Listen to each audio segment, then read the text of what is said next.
Здравствуйте, девчонки! Это мастерская программы «Зеркальце». Здесь мы сочиняем новые истории старых вещей. Меня зовут Юля, и вместе со мной сегодня творит Эльвина. Привет, привет! В одной из наших прошлых программ мы рассказали удивительную историю появления в гардеробе незаменимых брюк джинс и сделали из них не менее нужную вещь – полку-карман.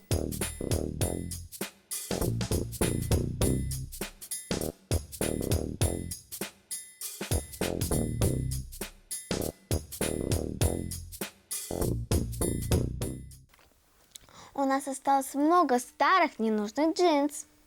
Юбка и шорты из них, конечно, вряд ли получится, но выкидывать жалко. И поэтому сегодня мы сделаем из них очень нужную и необходимую вещь, без которой, кстати, не обходится ни один школьник. Что же это могло быть? Это пенал. Пенал? Да-да, пенал с озорной аппликацией. Интересно, почему футляр называется пеналом? Все очень просто. Слово «пенал» произошло от латинского слова «пенна», что переводится «перо». Это футляр для хранения ручек, кисточек, карандашей всегда был в школе необходимым атрибутом всех времен. Раньше его изготавливали из прочных пород дерева, как дуб, бамбук и красное дерево. А сейчас для изготовления пенала используют разные материалы. Есть тряпочные, пластмассовые, кожаные и даже резиновые. Он хорош тем, что при падении содержимое остается целым и невредимым. Мягкий пенал-игрушка – отличное решение для малышей. Для начала нарисуем донышко нашего пенала. От размера дна зависит вместимость. Закругляем края. С двух сторон.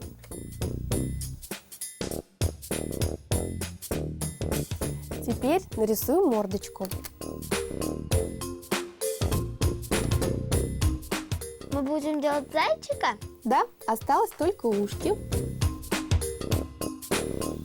и хвостик. Вот такой эскиз у нас получился. О, какой смешной! Теперь настал черед джинсов.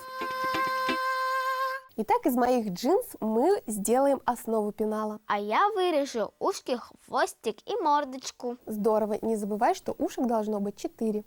Конечно, можно было взять любую другую ткань, но, во-первых, переделывать старые вещи гораздо интересней. А во-вторых? А во-вторых, я уже не раз говорила, что джинсы славятся своей прочностью и практичностью. А все потому, что давным-давно, больше 150 лет назад, их начали шить из настоящей парусины. В то время как раз начали строить корабли, которым больше не нужны были паруса. Ткань, которая выдерживала морские штормы, тут же подешевела. Из нее стали шить брюки для фермеров и рабочих. Эта идея пришла в голову знаменитому Леви Страусу. Марка джинс, носящая его имя, существует до сих пор. Это Levi's. Легенды о первых джинсах гласят, что они были настолько прочными, что ими сцепляли вагоны. Даже на фирменном знаке Levi's были изображены 2 лошади, тщетно пытающиеся разорвать пару джинсов. Сейчас классическим цветом джинсов мы считаем синий и разные оттенки голубого, но ведь Леви Страус носил коричневые, и все, кто их покупал.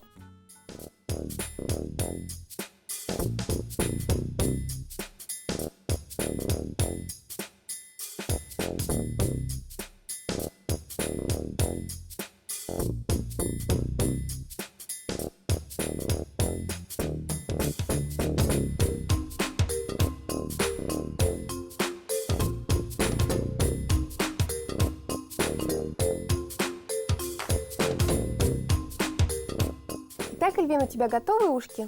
Да. Давай посмотрим в целом, все ли детали у нас на месте. Основа есть. Ушки есть. 4 штуки. Мордочка и хвостик. Замечательно. Теперь берем ушки и соединяем их лицевой стороной друг к другу.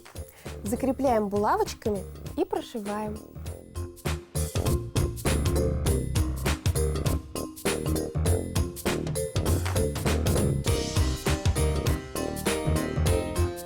Эльвин, вот это место мы не прошиваем, оставим его. Это отверстие останется для того, чтобы ушко наше наполнилось синтепоном.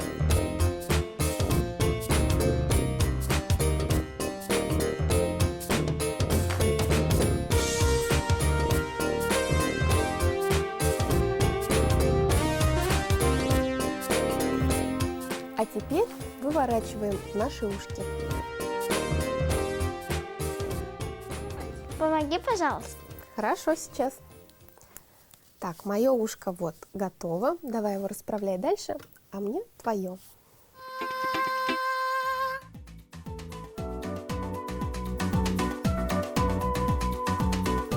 Для наших ушек синтепона надо совсем чуть-чуть, а если у вас его нет, то можно использовать обычную аптечную вату.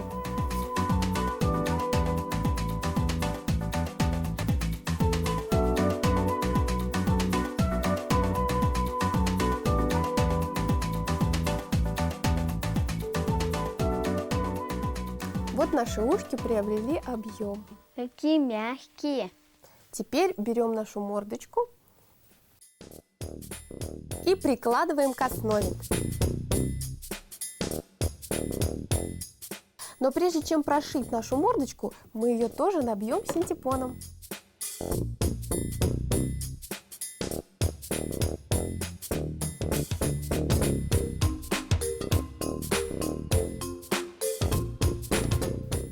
Теперь все прошиваем нитками.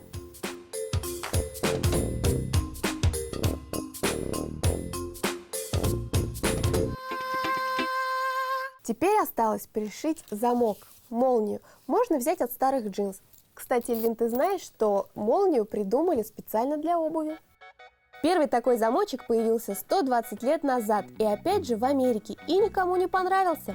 В те времена изготавливать его было очень сложно, при этом он был не таким надежным, как делают его сейчас, и постоянно расстегивался. А вот в женской одежде молнии появились 80 лет назад. Их ввела в моду мадам Шапарель, владелица парижского дома моды. Итак, Эльвин, последний узелок.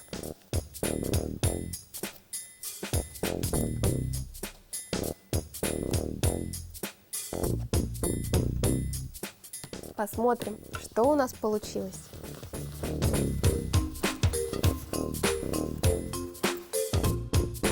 Наша мордочка на месте, ушки, молнию тоже мы уже пришили, осталось нарисовать мордочку.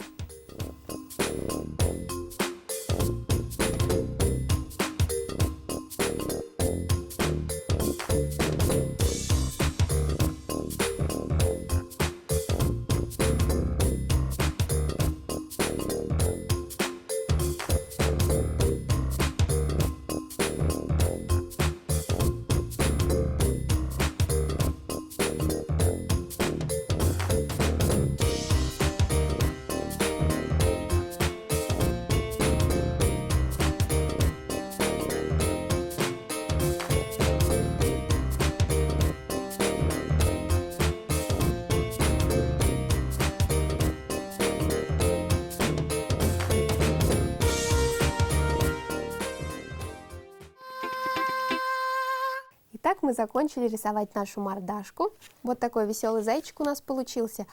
Чтобы зайчик был еще веселее, одно ушко мы сделаем вот таким образом.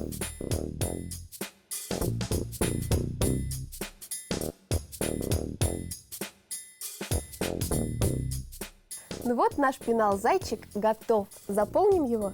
Да, карандашами.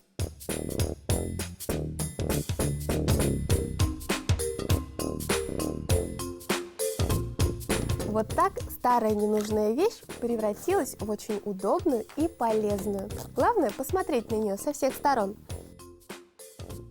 А мастерская программы «Зеркальце» закрывается. До следующей недели. Пока-пока. До свидания.